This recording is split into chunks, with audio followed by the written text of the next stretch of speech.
कराची से bureau chief Sindh Mohammad इम्तियाज़ जाकरानी की report के मुताबिक वज़ीर आला सिंध सैयद मुराद अली शाह से यूनाइटेड नेशन के वफद की मुलाकात।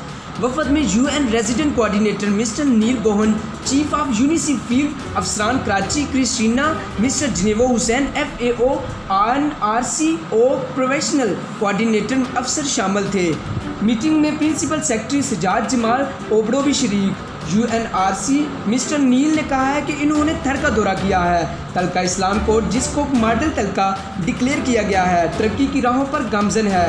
इन्होंने कहा कि UNRC थर में न्यूट्रिशन पर काम कर रहा है, सिंध पुलिस पर काम हो रहा है, डोनर्स मुतमिन है। मिस्टर नील